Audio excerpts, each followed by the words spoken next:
La tragédie des siècles, chapitre 1er. La destruction de Jérusalem. C'était au temps de la Pâque.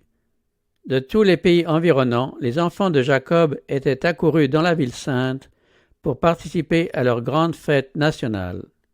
Du haut de la colline des Oliviers, Jésus contemplait Jérusalem. C'était une scène de paix et de beauté.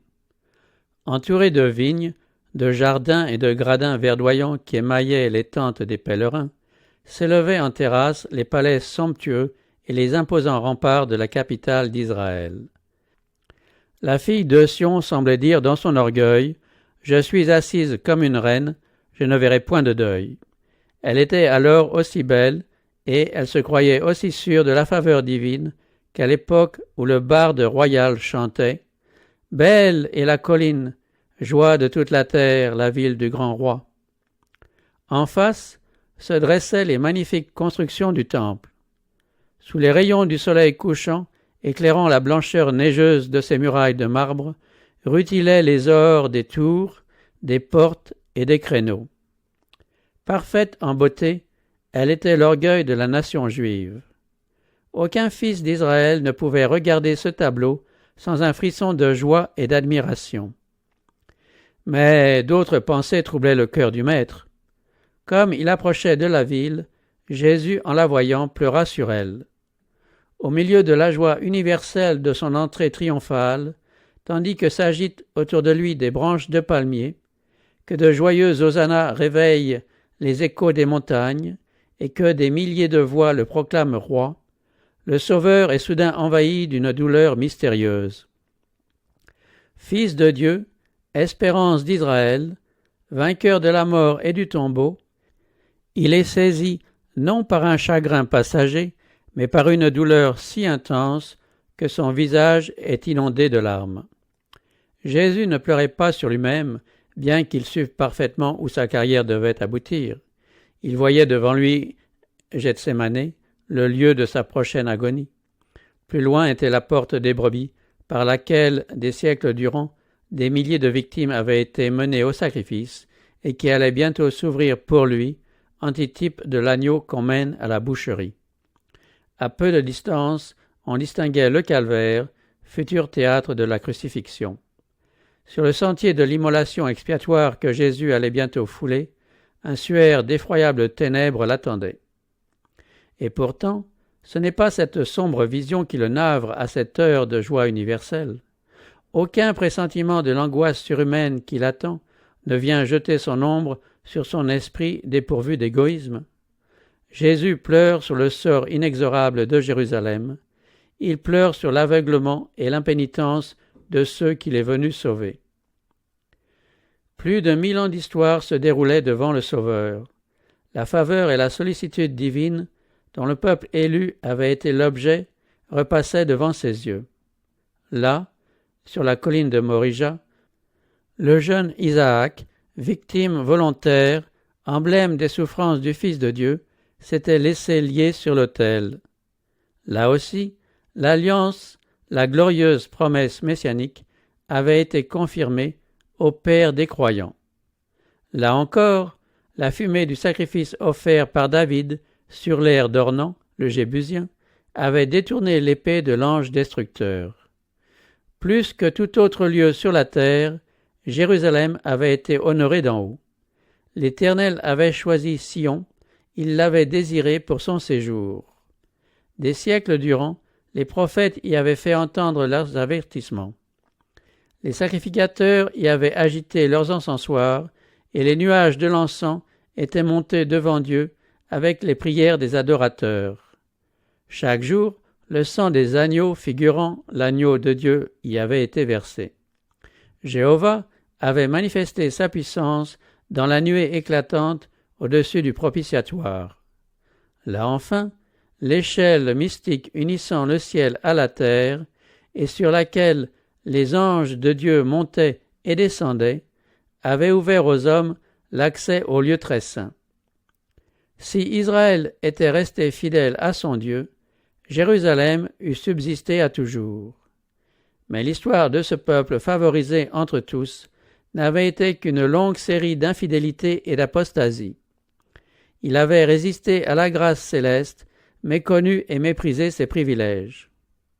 Quoique Israël se fût moqué des envoyés de Dieu, qu'il eût méprisé ses paroles et se fût raillé de ses prophètes, Jéhovah ne s'en était pas moins manifesté à lui comme un Dieu miséricordieux et compatissant, lent à la colère, riche en bonté et en fidélité. Maintes fois repoussé, la miséricorde continuait à faire entendre ses appels. Dans un amour plus tendre que celui d'un père pour le fils qu'il chérit, le Dieu de leur père avait donné de bonne heure à ses envoyés la mission d'avertir son peuple qu'il voulait épargner.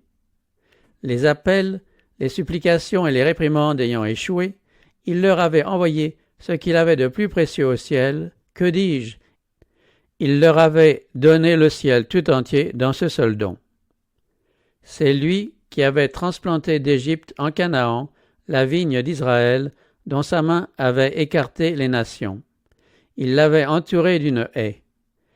Qu'avait-il encore à faire à ma vigne que je n'ai pas fait pour elle, s'écrie-t-il. Alors qu'elle avait produit seulement des grappes sauvages, quand il en attendait des raisins, il était venu à elle en personne, espérant encore la sauver de la destruction. Infatigablement, il l'avait labourée, taillée, chérie. 3 années durant, le Dieu de gloire avait vécu parmi son peuple, allant de lieu en lieu, faisant du bien et guérissant tous ceux qui étaient sous l'empire du diable, pansant les cœurs meurtris, mettant en liberté les captifs, rendant la vue aux aveugles, guérissant les boiteux, purifiant les lépreux, ressuscitant les morts et annonçant la bonne nouvelle aux pauvres.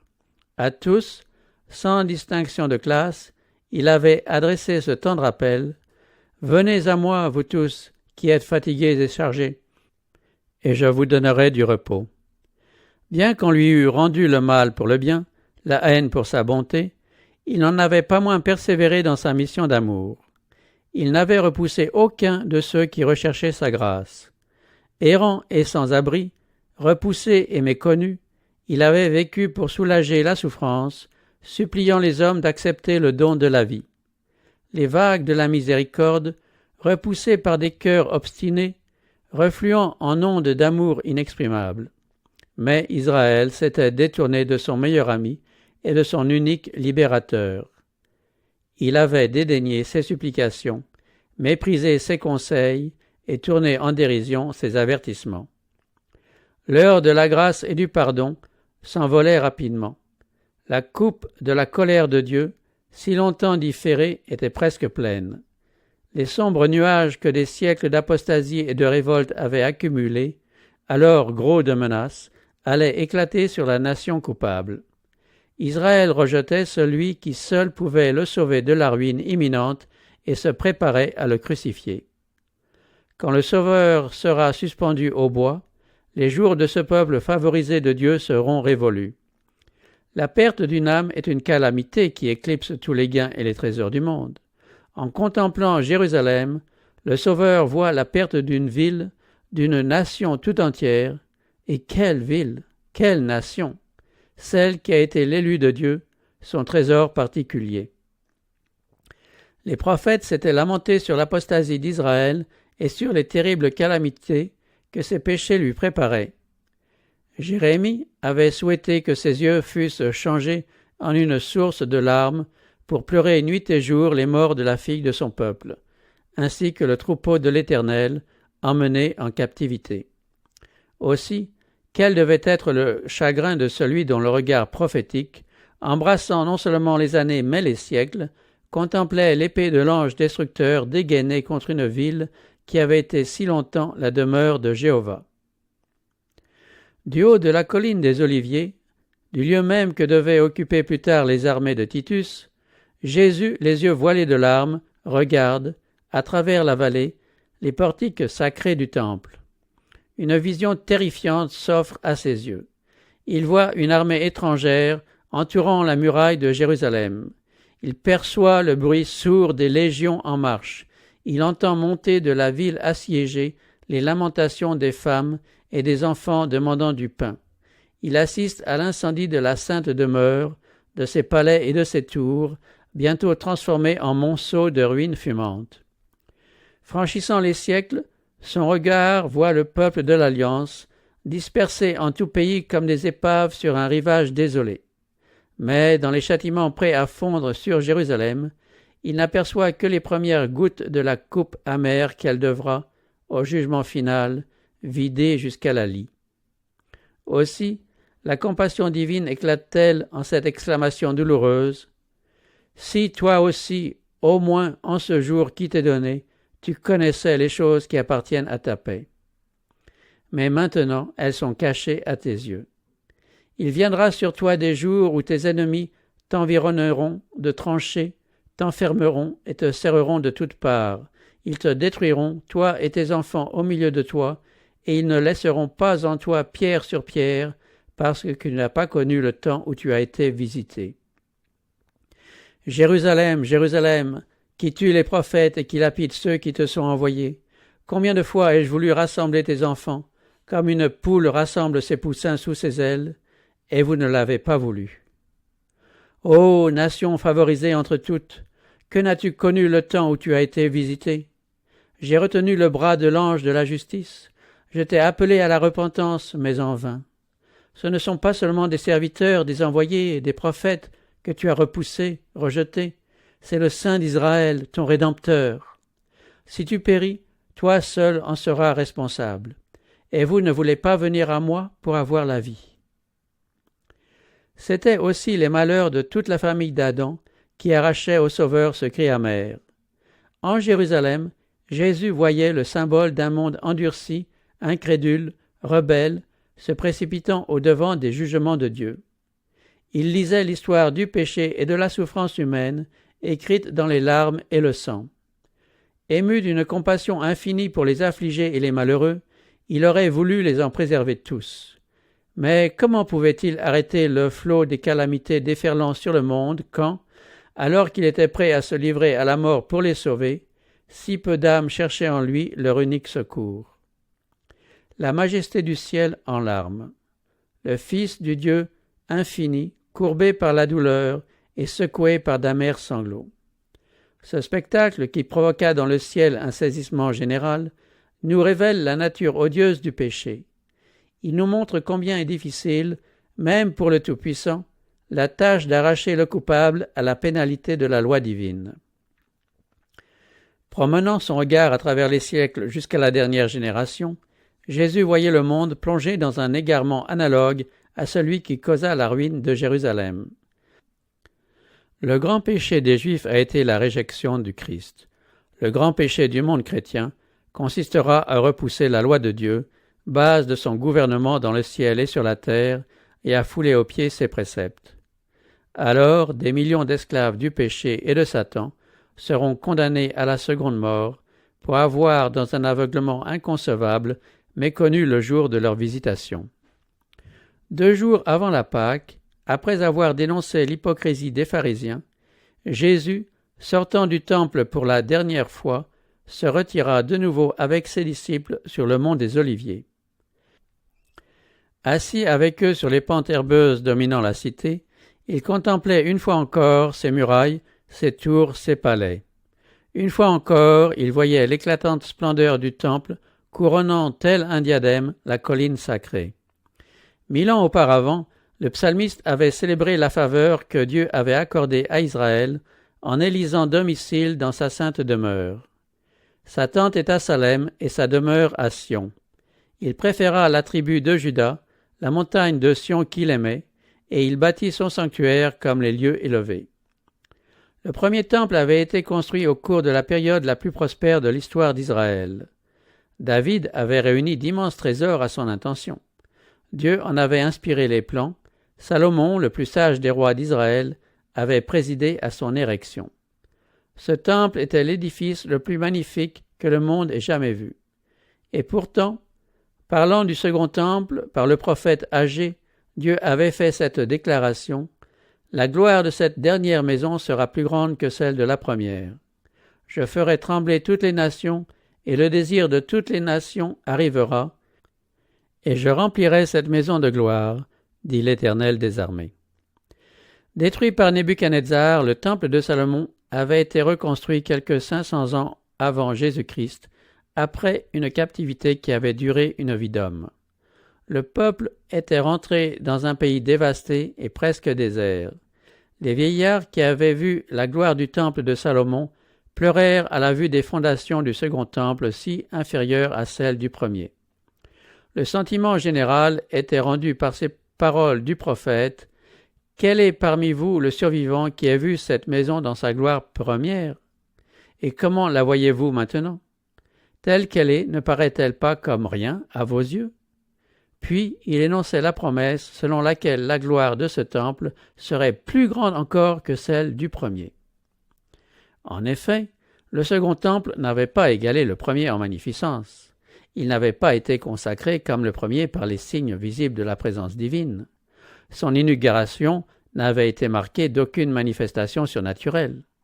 Aucune nuée de gloire n'avait envahi le nouveau sanctuaire. Le feu du ciel n'était pas descendu sur l'autel pour consumer le sacrifice.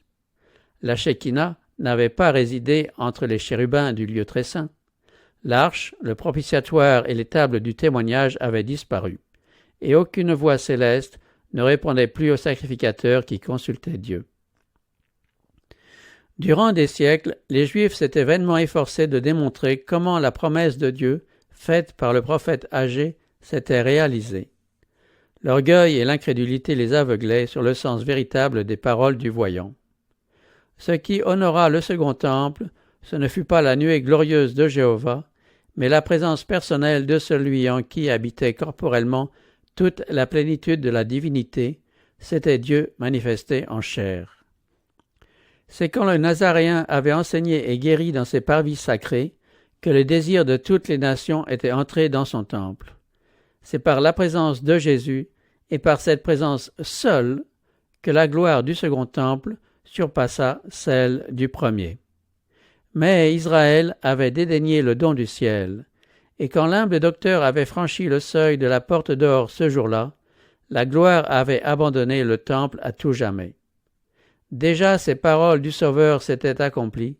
« Voici, votre maison vous sera laissée déserte. » Effarés et consternés à l'ouïe des prédictions du Sauveur touchant la destruction du temple, les disciples voulurent comprendre plus parfaitement le sens de ces paroles. Pendant 40 ans, les travaux, l'argent, le génie des architectes, rien n'avait été épargné pour rendre cet édifice à sa splendeur première. Hérode le Grand y avait consacré les richesses des Romains et celles de la Judée. L'empereur lui-même l'avait comblé de ses dons. Des blocs de marbre blanc de dimensions presque fabuleuses, envoyés de Rome, faisaient partie de ces murailles. C'est sur ces puissantes structures que les disciples, réunis autour du Maître, appelèrent son attention en ces termes.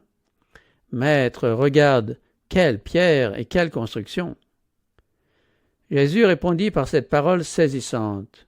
« Je vous le dis en vérité, il ne restera pas ici pierre sur pierre qui ne soit renversée. » Pour les disciples, la destruction de Jérusalem ne pouvait s'accomplir que lors de l'inauguration du règne universel, personnel et glorieux du Messie, pour punir les Juifs impénitents et briser le joug des Romains. Et comme Jésus leur avait déclaré qu'il viendrait une seconde fois, leur pensée à la mention de la ruine de Jérusalem se reporta sur cette seconde venue. De là cette triple question qu'ils lui posèrent sur la colline des Oliviers. « Dis-nous, quand cela arrivera-t-il, et quel sera le signe de ton avènement et de la fin du monde ?» Jésus leur donna une esquisse des événements les plus saillants qui devaient survenir avant la fin des temps. Ces prédictions, qui ne furent pas alors pleinement comprises, étaient destinées à devenir de plus en plus intelligibles au peuple de Dieu à mesure que le besoin s'en ferait sentir. L'avenir était miséricordieusement voilé aux disciples. S'ils avaient alors nettement saisi la portée de ces deux événements sinistres, le supplice et la mort du Sauveur, ainsi que la destruction de Jérusalem et du Temple, ils auraient été glacés d'horreur. Or, la prophétie du Maître avait un double sens. Elle annonçait à la fois la destruction de Jérusalem et les terreurs du grand jour final. Aux disciples attentifs, Jésus annonce les calamités qui vont fondre sur Israël apostat, en particulier parce qu'il rejette le Messie et qu'il se prépare à le crucifier. Des signes indiscutables devront annoncer cette catastrophe terrible et soudaine. Aussi, le Sauveur donne-t-il à ses disciples cet avertissement. C'est pourquoi, lorsque vous verrez l'abomination de la désolation, dont a parlé le prophète Daniel, établi en lieu saint, que celui qui lit fasse attention, alors que ceux qui seront en Judée fuient dans les montagnes. Dès que les étendards des Romains se dresseront dans l'enceinte sacrée qui s'étend à quelque distance des murailles de la ville sainte, les chrétiens devront chercher leur salut dans la fuite. Aussitôt que les signes paraîtront, qu'on se trouve dans la Judée ou à Jérusalem, il faudra partir sans délai. Celui qui se trouvera au haut de la maison ne devra pas s'aviser d'y rentrer pour emporter ses objets de prix. Ceux qui travailleront dans les champs ou les vignes ne devront pas revenir sur leurs pas pour prendre le vêtement déposé durant la chaleur du jour. Ceux qui voudront échapper à la destruction générale n'auront pas un instant à perdre. Sous le règne d'Hérode, Jérusalem avait été non seulement embellie, mais on y avait construit des murailles, des tours et des forteresses qui, jointes à sa situation exceptionnelle, l'avaient rendue apparemment imprenable. Celui qui, au temps du Christ, aurait publiquement annoncé sa ruine aurait été pris, comme Noé, pour un alarmiste ou un détraqué. Or, Jésus avait dit « Le ciel et la terre passeront, mais mes paroles ne passeront point. » La colère de Dieu s'était enflammée contre Jérusalem à cause de ses péchés. Son incrédulité obstinée rendait sa perte inévitable. Par le prophète Michée, le Seigneur avait déclaré « Écoutez donc ceci, chefs de la maison de Jacob et princes de la maison d'Israël, vous qui avez en horreur la justice, qui pervertissez tout ce qui est droit, vous qui bâtissez Sion avec le sang et Jérusalem avec l'iniquité.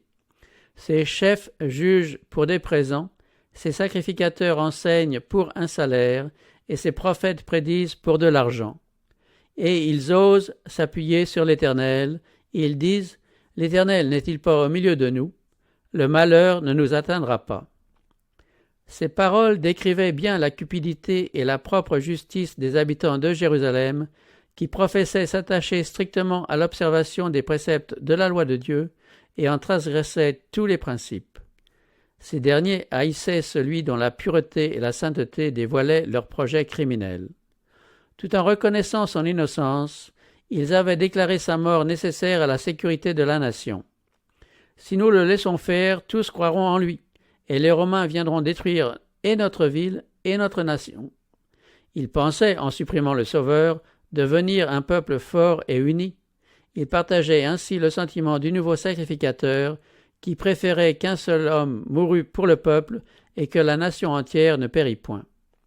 Ainsi, les chefs de la nation juive bâtissaient Sion avec le sang et Jérusalem avec l'iniquité. Cependant, au moment où ils mettaient à mort le Sauveur parce qu'il leur révélait leurs péchés, ils se considéraient dans leur propre justice comme les favoris du ciel et comptaient que Dieu les délivrerait de leurs ennemis. C'est pourquoi, à cause de vous, Sion sera labouré comme un champ, Jérusalem deviendra un monceau de pierre, et la montagne du temple une sommité couverte de bois. La miséricorde de Dieu fut merveilleuse envers ceux qui méprisèrent son évangile et mirent à mort son Fils. Pendant 40 ans, le Seigneur différa l'exécution des jugements prononcés sur la ville et sur la nation. La parabole du figuier stérile représente sa manière d'agir envers le peuple juif. Cet ordre avait été donné « Coupe-le, pourquoi occupe-t-il la terre inutilement ?» Mais la bienveillance divine l'épargnait encore. Nombreux étaient, parmi les Juifs, ceux qui ignoraient la nature de l'œuvre du Sauveur. Les enfants n'avaient pas eu l'occasion de recevoir les enseignements que leurs parents avaient méprisés. Par l'intermédiaire des apôtres, Dieu fit luire sa lumière sur eux. Ils auraient pu se rendre compte de l'accomplissement des prophéties, non seulement dans la naissance et la vie du Christ, mais aussi dans sa mort et sa résurrection. Ils ne furent pas condamnés pour les péchés de leurs parents, mais parce que, après avoir eu connaissance des lumières confiées à ceux-ci, ils rejetèrent celles qui leur avaient été communiquées. Ils avaient ainsi participé aux péchés de leurs parents, et combler la mesure de leur iniquité. La longue patience de Dieu envers Jérusalem semblait confirmer les Juifs dans leur impénitence. Par leur haine et leur cruauté envers les disciples de Jésus, ils rejetèrent le dernier appel de la miséricorde. Aussi, Dieu leur retira-t-il sa protection et les abandonna-t-il à Satan et à ses anges. La nation fut livrée entre les mains du chef qu'elle s'était choisi. Les Juifs avaient dédaigné la grâce de celui qui leur eût assuré la victoire sur les mauvais penchants qui étaient devenus leurs maîtres. Livrés à la violence de leur passion, ils ne raisonnaient plus. Esclaves des emportements d'une fureur aveugle, ces malheureux se livraient à des actes d'une cruauté satanique. Dans la famille comme dans l'État, dans les classes élevées comme dans le bas peuple, on ne rencontrait que suspicion, envie, haine, discorde et assassinat. Il n'y avait de sécurité nulle part. Amis et intimes se trahissaient mutuellement. Les parents tuaient leurs enfants et les enfants tuaient leurs parents. Les chefs n'avaient aucun empire sur eux-mêmes. Leur passion indomptée en faisait des tyrans. Les Juifs avaient accepté de faux témoignages contre le Fils de Dieu, et maintenant leur vie était constamment menacée par des délateurs. Depuis longtemps, ils avaient dit par leurs actes « Éloignez de notre présence le Saint d'Israël ». Leur vœu était accompli. La crainte de Dieu ne les retenait plus. Satan, maître des autorités civiles et religieuses, était à la tête de la nation. Parfois, les chefs des factions ennemies s'entendaient pour piller et torturer leurs malheureuses victimes, puis ils en venaient aux mains et s'entr'égorgeaient sans miséricorde. La sainteté même du temple ne mettait aucun frein à leur férocité. Les adorateurs étaient mis à mort devant l'autel, et le sanctuaire était souillé de cadavres. Néanmoins, dans leur présomption aveugle et blasphématoire, les instigateurs de cette œuvre infernale déclaraient hautement qu'ils étaient sans inquiétude sur le sort de Jérusalem, puisqu'elle était la ville de Dieu.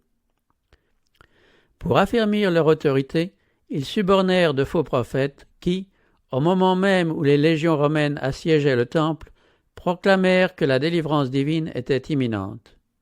Jusqu'à la fin, la foule demeura convaincue que Dieu interviendrait pour confondre les Romains. Mais Israël avait méprisé la protection du ciel et se trouvait maintenant sans défense.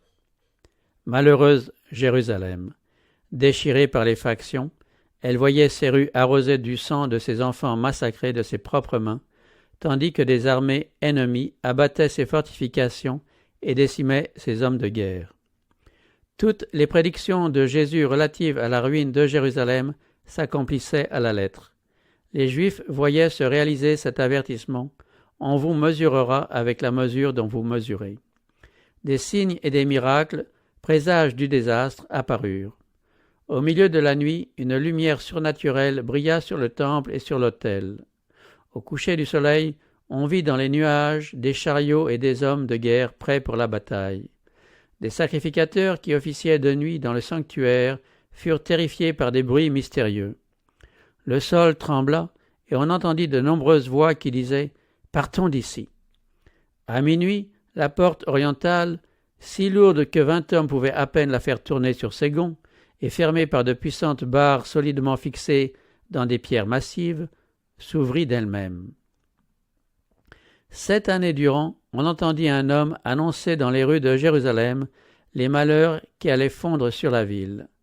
Jour et nuit, on l'entendait répéter « Voix du côté de l'Orient, voix du côté de l'Occident, voix du côté des 4 vents, voix contre Jérusalem et contre le temple, voix contre les époux et les épouses, voix contre le peuple. » Cet être étrange fut emprisonné et battu de verges, mais jamais une plainte ne s'échappa de ses lèvres. Sa seule réponse aux injures et aux mauvais traitements était « Malheur, malheur à Jérusalem, malheur, malheur à ses habitants ». Il ne cessa de faire entendre ces avertissements que lorsqu'il fut tué au cours du siège qu'il avait annoncé. Aucun chrétien ne périt dans la ruine de Jérusalem. Les disciples qui avaient été avertis furent attentifs aux signes promis. « Lorsque vous verrez Jérusalem investie par des armées, avait dit Jésus, Sachez alors que sa désolation est proche.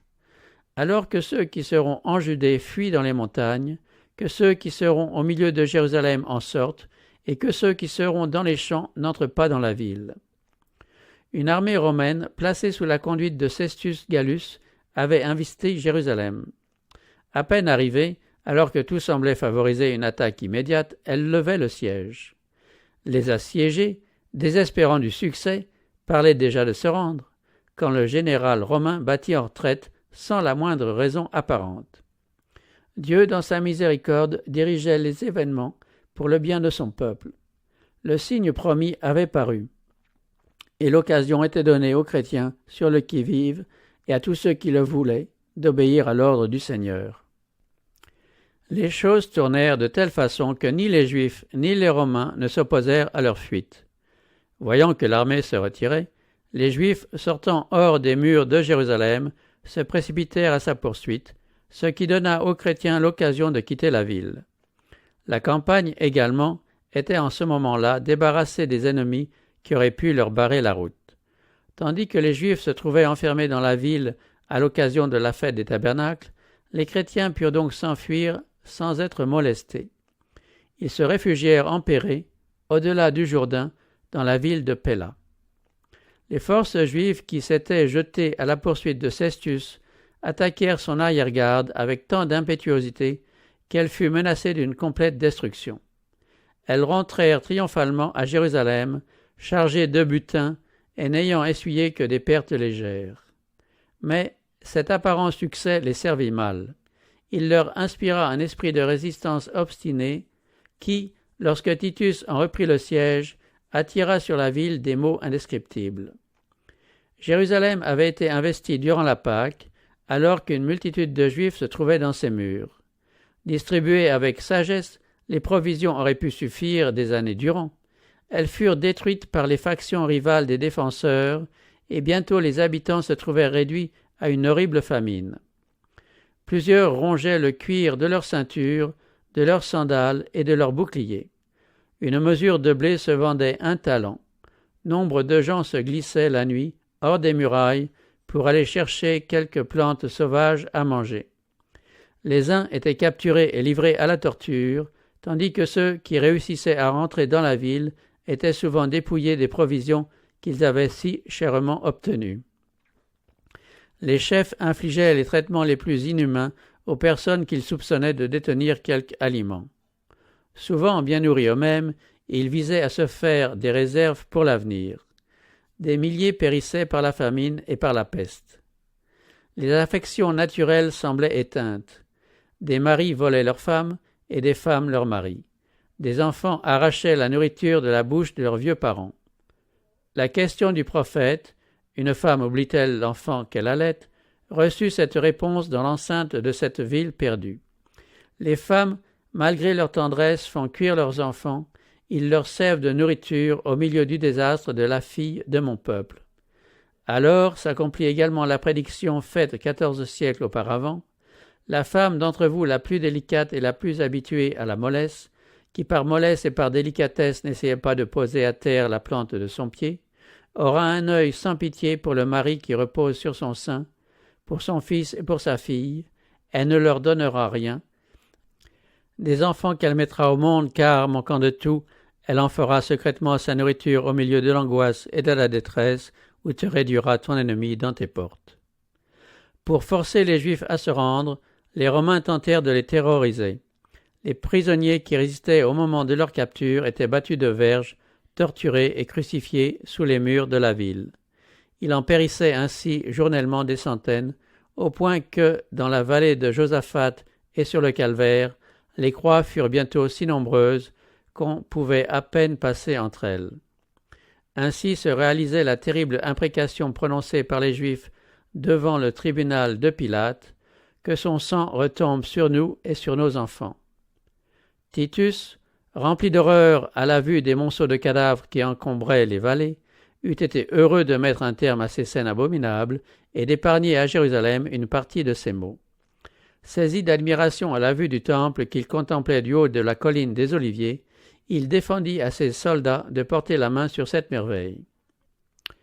Avant de tenter l'assaut de la forteresse, il supplia les chefs des Juifs de ne pas le contraindre à souiller de sang le sanctuaire et promit que s'il consentait à aller combattre ailleurs, aucun soldat romain ne profanerait le temple. Dans un appel éloquent, Joseph, leur compatriote, les supplia de se rendre et d'assurer ainsi leur salut et celui du lieu sacré. À ce dernier médiateur humain, les Juifs répondirent par des imprécations et des quolibets. Ils avaient fermé l'oreille à la voix du Fils de Dieu. Maintenant, toutes les supplications ne faisaient que les rendre plus obstinés à résister jusqu'au bout. Titus ne réussit pas à sauver le temple.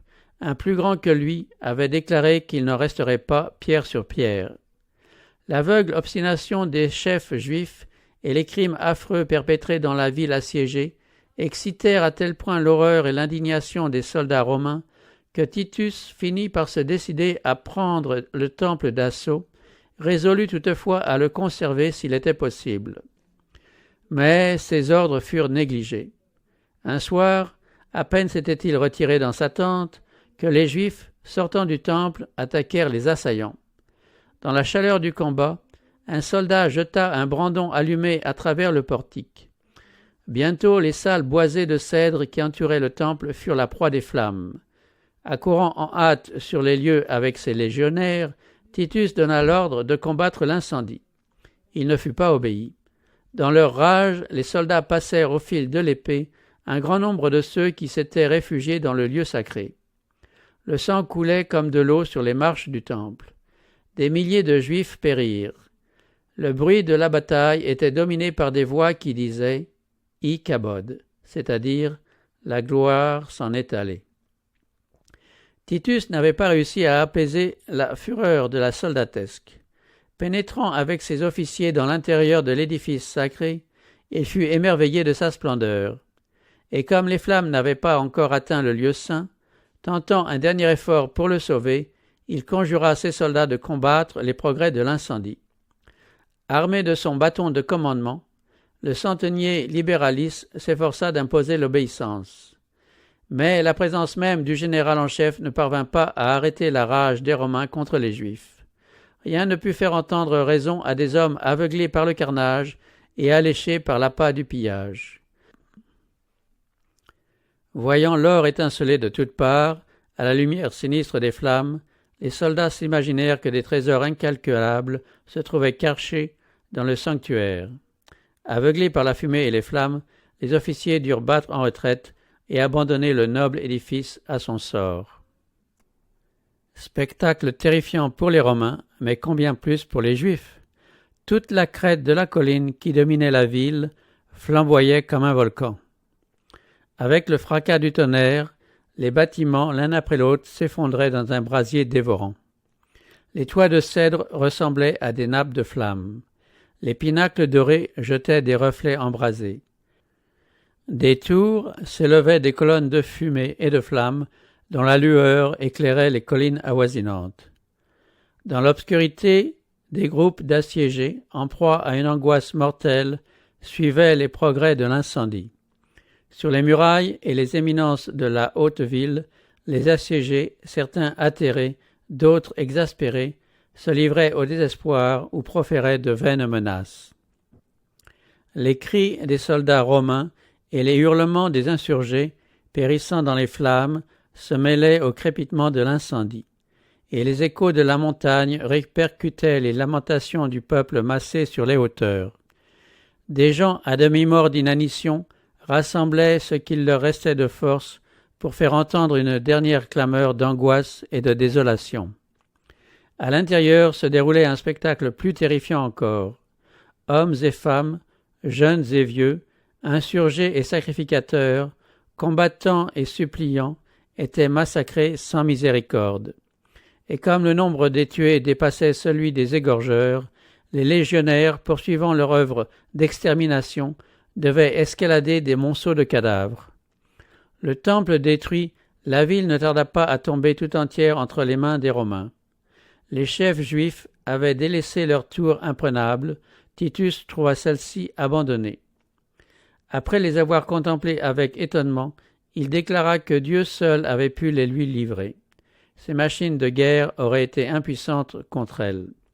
La ville et le temple furent rasés, l'emplacement du saint lieu fut labouré comme un champ. Au cours du siège et du massacre, plus d'1 million de Juifs avaient perdu la vie. Les survivants furent réduits en captivité, vendus comme esclaves, emmenés à Rome pour orner le triomphe du vainqueur, jetés aux bêtes féroces dans les arènes ou dispersés dans toutes les parties de la terre. En mettant le comble à leur endurcissement, les Juifs avaient forgé leur propre chaîne. La destruction de leur nation et tous les maux qui suivirent leur dispersion ne furent que le fruit de leurs œuvres. Le prophète l'avait dit, « Ce qui cause ta ruine, Israël, c'est que tu as été contre moi, car tu es tombé par ton iniquité. » Maints auteurs citent les souffrances du peuple juif comme l'accomplissement d'un décret divin. Par cette erreur, le grand séducteur s'efforce de masquer son œuvre. C'est à cause de leur mépris obstiné de la miséricorde et de l'amour divin que les Juifs s'étaient aliénés la protection du ciel et que Satan avait pu les dominer. Les cruautés inouïes dont ils se rendirent coupables durant le siège de Jérusalem démontrent la façon dont Satan traite ceux qui se soumettent à lui.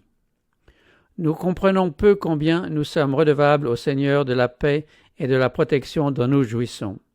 C'est la puissance de Dieu qui préserve l'humanité de tomber entièrement entre les mains de Satan.